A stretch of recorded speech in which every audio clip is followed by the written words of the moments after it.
किसी का तो फायदा हो रहा है। असल में लोग ट्रेडिंग करते हैं, डे ट्रेडिंग करते हैं। हाँ, डे ट्रेडिंग या स्विंग ट्रेडिंग 6 महीने के लिए ले लिया। एक बिजनेस इतना अच्छा है, लॉन्ग टर्म में हर साल अपनी वैल्यू बढ़ा रहा है 20% 25%, अब मैं उसको ट्रेडिंग करने की क्या ज़रूरत है? बिल्कुल सही मतलब एक बात है। एस्केलेटर है, ऊपर जा रही है, उसमें सो आपको सिंपल हॉप यार। हॉप करके क्या और करने की ज़रूरत है? इतनी सिंपल एनालॉजी है। आप बचपन में जब आप 10-12 साल के थे तब भी आप कोलगेट हाँ, इस्तेमाल हाँ, करते थे। बिल्कुल। आज भी आप कोलगेट इस्तेमाल करते हैं। आज ठीक है 3 और आ गई हैं टूथपेस्ट, लेकिन कोलगेट तो चलती रहेगी हुँ, ना।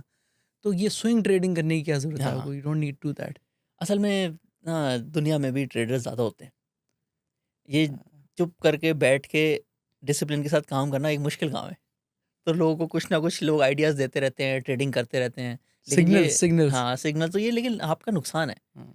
आप लॉन्ग टर्म पार्टनर बनेंगे तो उनका भी ओनर्स का रिटर्न, आपका रिटर्न बराबर हो वॉरेन जाएगा। बफेट कहते हैं ना कि स्टॉक मार्केट इज़ अ हाँ, voting game in the short term and a weighing game in the long भाई रन। ये कोट है वॉरेन बफे के टीचर बेंजामिन ग्राहम का। अच्छा, हाँ, सिक्योरिटी एनालिसिस एक बुक है, जो अच्छा। कि जिनसे वॉरेन बफे ने सीखा ना सबसे पहले, उनका कोट है।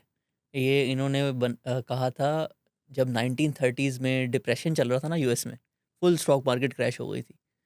तो उस वक़्त का ये कोट है कि in the short term stock market is a voting machine, यानी कि लोगों का जो सेंटिमेंट होगा ना वो डिसाइड करेगा प्राइस ऊपर या नीचे। But in the long term it's a weighing machine. जो बिज़नेस अपनी वैल्यू ज़्यादा बढ़ाएगा, हुँ। उसकी प्राइस ऊपर जानी ही जानी है।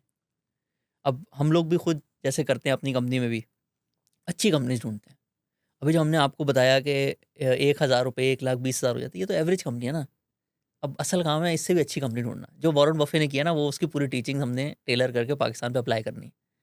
तो हम लोग इसको कर रहे हैं, तो हम लोग ढूँढते हैं असल में कि ऐसी कंपनी कोई मिले कि अगर स्टॉक मार्केट 18-19% रिटर्न दे रही है ना, तो वो एवरेज साल का 25% दे।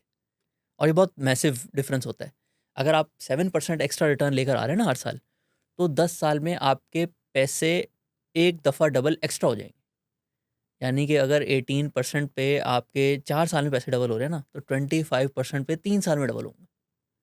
सो ओवर 12 ईयर्स 18% में 4x। आपके 3 दफ़ा डबल होंगे। अच्छा। लेकिन 25% पे 4 दफ़ा डबल होंगे। Right, right, right. तो 18% पे आप जो है ₹100 आपके बनेंगे ₹800, लेकिन 25% पे वो बनेंगे ₹1600। ₹1600। और आप इसको एक और दफ़ा अगर कर लें तो वो फ़र्क देखें कितना बड़ा हो जाएगा अगर एक और दफ़ा 12 ईयर्स के लिए करें। इस पे बहुत वैल्यू है। जिन लोगों ने वॉरेन बफे के साथ इन्वेस्ट किया, वो इसी वजह से मतलब उनको इतना सेलिब्रेट करते हैं, क्योंकि एवरेज रिटर्न वॉरेन बफे का 20% है और यूएस स्टॉक मार्केट का 10% है। ये बहुत मैसिव एक डिफरेंस होता है। सो इसका फिर हमने ना एक पूरा 3 स्टेप प्रोसेस बनाया हुआ है। सॉरी, आपने 3 चीज़ें बताई हैं मुझे। हाँ।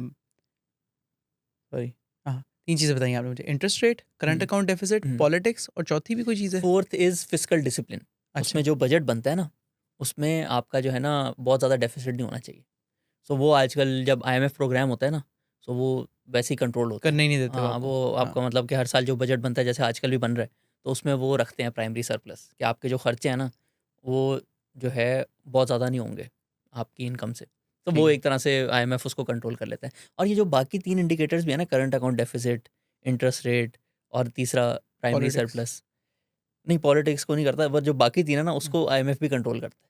ठीक है। मतलब जब आईएमएफ आता है ना तो ये सारी चीज़ें कंट्रोल में आ जाती हैं। इन्फ्लेशन कम हो जाती है, इंटरेस्ट रेट आहिस्ता-आहिस्ता नीचे आने लग जाते हैं। तो आईएमएफ की भी अम्ब्रेला इम्पोर्टेंट होती है। आपने देखा होगा बहुत लोग कहते हैं आईएमएफ का प्रोग्राम हो रहा है, स्टॉक मार्केट ऊपर जाएगी। उसकी बेसिस ये होती है कि जब फाइनेंशियल आईएमएफ का डिसिप्लिन है प्रोग्राम होगा, बेसिकली। फाइनेंशियल डिसिप्लिन हो आ जाएगा, सारी चीज़ें स्टेबल हो जाएँगी और वो वैल्यूएशन जैसे ऊपर चली आपके घर जाएँगी। के अगर हालात बुरे चल रहे हैं, आपका फाइनेंशियल डिसिप्लिन हाँ, नहीं है, तो किसी बड़े को बुला के वो बिल्कुल। आपको हेल्प कर देगा या हाँ, आपको भी शॉर्ट टर्म लोन देगा। वो हाँ, एग्ज़ैक्टली सेम एनालॉजी अप्लाई होती है। एब्सोल्यूटली। ठीक है, तो ये 4 चीज़ें मैंने देखनी है बूम बस्ट साइकिल को प्रेडिक्ट करने के लिए। हुँ। ये आपने मुझे ओवरआर्चिंग थीम बता दी है कि ताकि बड़े नुकसान से मैं बच सकूँ। अस्सलाम वालेकुम, मेरा नाम है अब्दुल रहमान नजम और फ़र्स्ट ऑफ़ ऑल मैं आपका शुक्रिया अदा करना चाहूँगा कि आपने हमारा ये जो न्यू चैनल स्टार्ट हुआ है अब्दुल रहमान नजम क्लिप्स, इसको आप फ्रीक्वेंटली देखते हैं।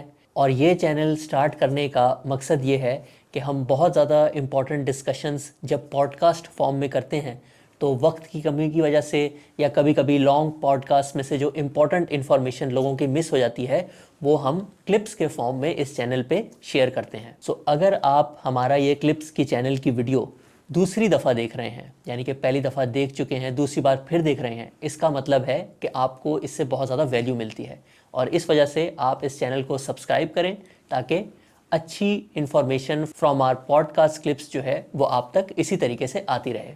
Thank you very much.